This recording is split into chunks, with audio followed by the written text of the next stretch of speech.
Welcome to On the Trail with Miles James Dean. My journey has thus far taken us through 12 states, and we are now on the last stretch of the over 5,000-mile journey and arriving in the city of Phoenix in the state of Arizona. As mentioned in the last episode, I was anxious to arrive in Phoenix and into the subdivision just outside of downtown Phoenix where my sister lived and where she and my mother, along with a second sister who both flew in from New Jersey, were awaiting my arrival. Karen was leaving after having been an excellent caretaker for Sonny and Sankofa, and I was certain that they would miss the attention and affection she gave them. Peter was coming on as the new driver, and he was someone whose assistance and contribution to the journey was solicited by a friend of mine, and it was in Phoenix that he and I would meet and have our first conversation. Peter was in the right frame of mind to undertake his role as driver and cook, and most definitely had the wherewithal to perform the task. But it became apparent very quickly that prior to his arrival, he either hadn't been thoroughly informed or he didn't have much appreciation for the historical aspect of the journey beyond the ride itself. And on the first day of our departure from Phoenix en route to California, things went sideways. Pull up a chair and take a ride with me as we ride into Phoenix, Arizona.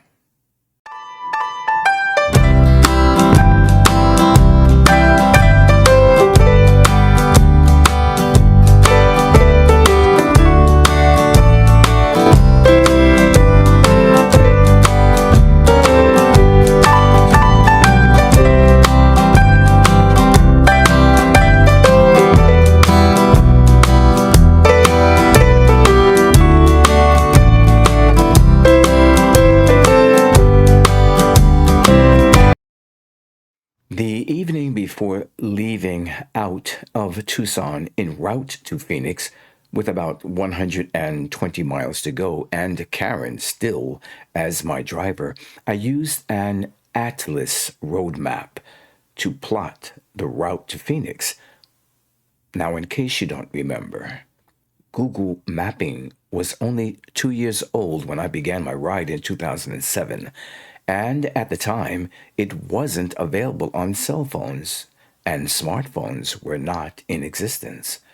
So, all of the route planning for the over 5,000-mile journey was done prior to the journey using Google satellite imaging from my home computer and on the computers in the school where I was teaching.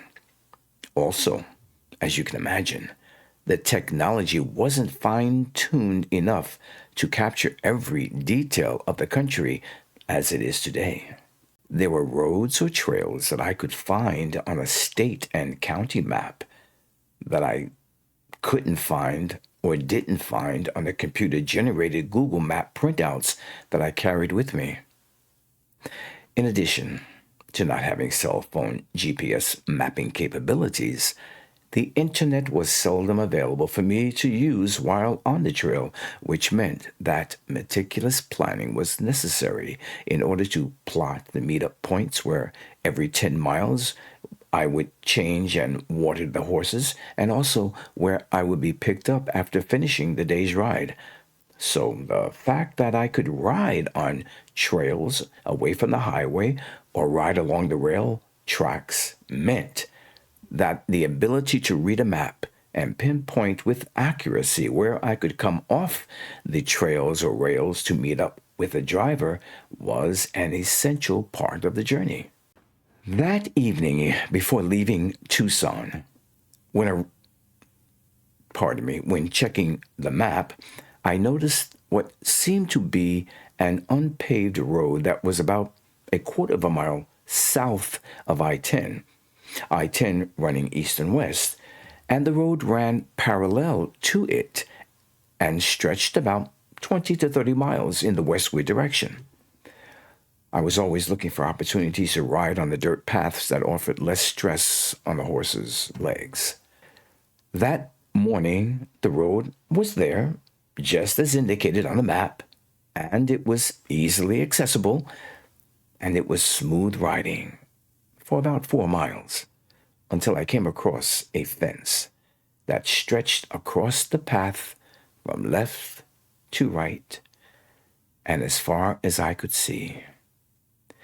The fence was not only there, but it had a gate, and the gate was padlocked.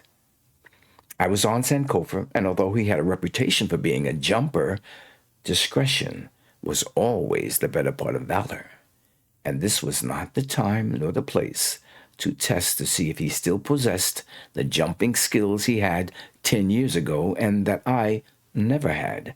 And thus I began to dread the thought of the 4 mile ride back in the direction I had just come. Before turning around, I took a few moments to slowly pace to the left side and then the right side of the gate, searching for any possible breaks or weaknesses that would allow me to breach the barrier. But there were none. And just as I had given up, I saw a vehicle coming in my direction from the opposite side of the fence. It stopped in front of the gate, and a worker got out and moseyed on over, and our chit-chat began. He learned about why I was out there, and I learned about why he was out there. And I learned that the trail ahead ran at least another 25 miles, just as I had anticipated. And it was an access road for the crew who put up the poles to string the electrical wire. And I also learned that there were 4 more gates beyond this one, and each would have, that's right, a padlock, just like this one. And after all that learning, the man said to me, I'll tell you what I'm going to do. I'm going to open this gate for you, and I'm going to give you this key, because this key will open all the other gates you come across along the path. And all I ask in return is that you lock the gates behind you. What was there to say? I shifted a tad bit to the opposite side of the saddle and smiled, reached down, shook his hand, and after a few words of gratitude, I was on my way. And that's the way it was from New York to Arizona. A conversation, a helping hand, lots of handshakes, and plenty of smiles from everyone I met. That incident reminded me of the night I ran off the road on my motorcycle journey to Alaska and landed in a ditch, tearing up the motorcycle and my right shoulder. And then the next day, somehow, getting the motorcycle to a shop where it was repaired and the owner saying that the repairs would cost me nothing. Why, I asked him, and his reply was, it was always my dream to take a motorcycle ride to Alaska. And then came the marriage, and then the children, and then the business. And I never got to fulfill my dream. So all I ask of you in return is that you send me a postcard when you get there. That's a story I'll tell in my next series of Motorcycle Journey podcast. Getting back on the trail. After several days of riding, I found myself arriving in Phoenix and riding on the North Central Avenue. North Central Avenue was one of Phoenix's most vital and heavily trafficked stretch of road. It was a wide major thoroughfare, and the city was still constructing the Valley Metro rail line down the middle of the road, and they were about a month from laying the last rails. Unquestionably, the traffic was heavy, and Sankofa and I riding on the road didn't help matters. but I had an appointment at El Encanto. El Encanto is, or still is, the Intertribal Council of Arizona and the offices of Arizona's Indian Gaming Association.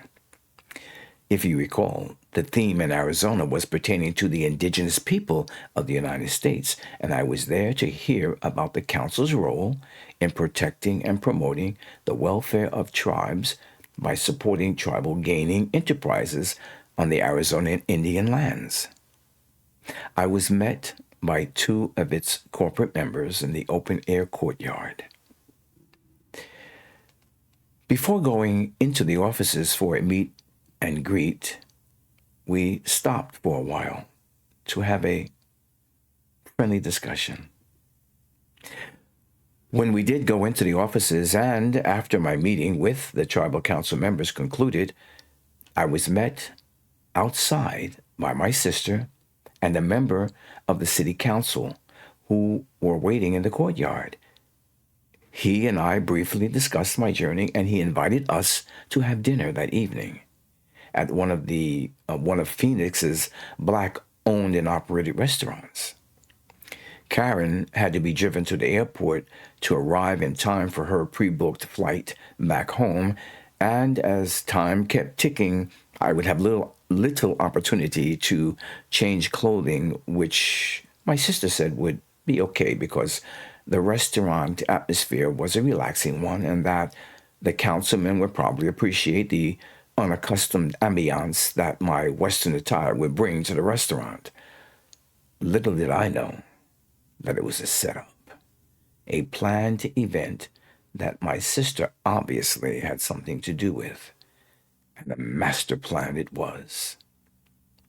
The dinner was in my honor, a celebration of what I had accomplished and what I was about to achieve when reaching California.